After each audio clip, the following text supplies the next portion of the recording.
देखो बाबू, 9th class के जो भी बच्चे हैं सब लोग ध्यान से एक बार समझ लो। देखो,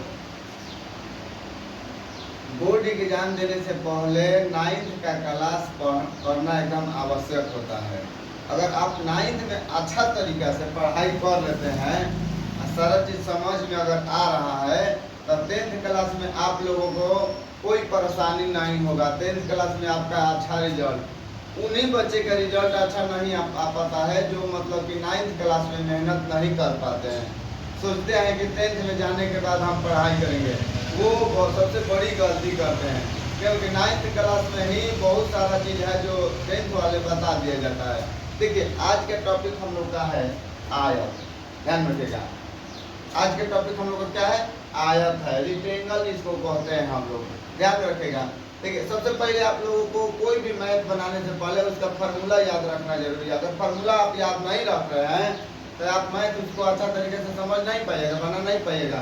तो उसके लिए हम एक एक करके सारे फार्मूला है सबके बारे में हम पढ़ेंगे और लिखेंगे, और तब हम उसके बाद उस फार्मूला से आधारित मैथ भी हम बनाएंगे। ठीक है, तो चलिए देखिए, ध्यान देते हैं हम लोग। देखिए, आयत में ध्यान रखना है कि 4 गो कोना होता है। क्या होता है? आयत में 4 गो कोना होता है, जिसमें ध्यान रखिएगा लंबाई होता है, चौड़ाई होता है। क्या होता है? लंबाई और चौड़ाई होता है। देखिए, दोनों जो चौड़ाई होता है दोनों साइड का एक बराबर होता है। दोनों साइड का ये दोनों लंबाई होता है जो एक बराबर होता है। ध्यान रखना है। जो इसमें कोण बनता है आयत में, चारों कोण पर जो कोण बनेगा वो सब कितना होगा? थीटा बराबर ध्यान में रखना है कि आपको 90 डिग्री का कोण यहाँ पर बनेगा ही। आयत में 90 डिग्री का कोण बनता ही है, चारों कोण पर 90-90 का बनता है। ठीक है, आप लोग को याद रखना होगा। देखिए, और उसके बाद यहाँ तक आप लोग को बता दिया गया। यहाँ बताया जा रहा है, ध्यान रख, देख लीजिए, यहाँ बताया जा रहा है कि सम्मुख भुजाएं बराबर एवं समांतर होती है। सम्मुख भुजाएं, ये जो भुजा है ये सामने वाले भुजा के बराबर होगा, और क्या होगा? समानांतर। समानांतर के मतलब होता है आपके ठीक सामने होना चाहिए। क्या होना चाहिए?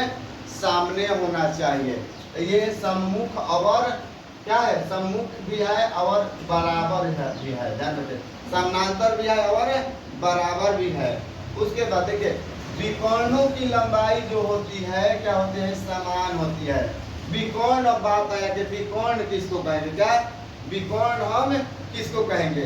विकर्ण ध्यान रखिएगा, यहाँ से जो B से D को मिलाइएगा तो ये पहला विकर्ण हो जाएगा, और फिर A से C को जब मिलाइएगा तो ये दूसरा विकर्ण। मान लीजिए कि इसको एक मान लेता है, इसको 2। विकर्ण जो होता है एक दूसरे को विभाजित करता है। क्या करता है? देखिए, यहाँ पर काट रहा है कि नहीं? एक दूसरे को काट रहा है, यहाँ पर ना काट रहा है ना। ये ध्यान रखना है कि विकर्ण जो होता है एक दूसरे को, यहाँ बताया भी गया है कि विकर्ण एक दूसरे को समद्विभाग करता है, मतलब कि समान भागों में सब बांट देता है। समझ में आ गया? समान भागों में विकर्ण जो होता है बांट देता है। उसके बाद देखिए, अब आगे हम लोग का फार्मूला इसका पढ़ेंगे। ये क्या है? फार्मूला पढ़ेंगे कि इसमें क्या क्या फार्मूला हम लोग को मिलेगा, क्या क्या इसमें निकालना पड़ेगा आयत में। ध्यान रखिएगा, सबसे पहला हम लोग आयत का क्षेत्रफल ज्ञात करेंगे। क्या करेंगे? आयत का क्षेत्रफल ज्ञात करना है। ध्यान रखिएगा, क्षेत्रफल को ए से सूचित एरिया लिखा जाता है। ठीक है, ए से सूचित किया जाता है। ध्यान रखिएगा, जो ये लंबाई होता है और चौड़ाई होता है, दोनों में अगर गुना कर दीजिएगा तो आयत का यात्रा क्या आ जाएगा? क्षेत्रफल निकल जाएगा। आयत का क्षेत्रफल क्या हो जाएगा बाबू? लंबाई गुने चौड़ाई हो जाएगा। देखिए, उसके बाद बी नंबर में बताया जा रहा है कि आयत का परिमाप क्या होता है। आयत का परिमाप क्या होता है? ध्यान रखना है कि आयत का परिमाप होता है लंबाई और चौड़ाई को जोड़ करके या 2 से गुना कर दीजिएगा तो आपका क्या हो जाएगा? उसका परिमाप निकल जाएगा। इसका फार्मूला क्या हो जाएगा? 2 × L प्लस B, मतलब 2 गुणे लंबाई जोड़ चौड़ाई होता है। याद रहेगा ना? 2 × लंबाई प्लस चौड़ाई हो जाएगा। उसके बाद देखिए, ध्यान में रखिएगा, तीसरा नंबर में सी नंबर बताया जा रहा है। कि आयत की लंबाई क्या होती है। आयत की लंबाई अगर ज्ञात करनी होगी तो आप कैसे ज्ञात कर पाइएगा। ठीक है, तो आयत की लंबाई ज्ञात करने के लिए ध्यान रखिएगा, फॉर्मूला होता है क्षेत्रफल बटा में चौड़ाई। क्या होता है?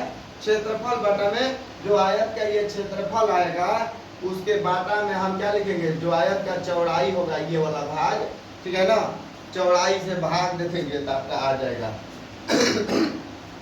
तो इसको हम मान लीजिए कि संकेत के अनुसार a बटा में b लिख सकते हैं, कोई दिक्कत, इस संकेत के रूप में इकाई होता है। उसके बाद आयत का चौड़ाई अगर देखें, लंबाई अगर ज्ञात करना होगा तो आप इस फॉर्मूला का प्रयोग करेगा।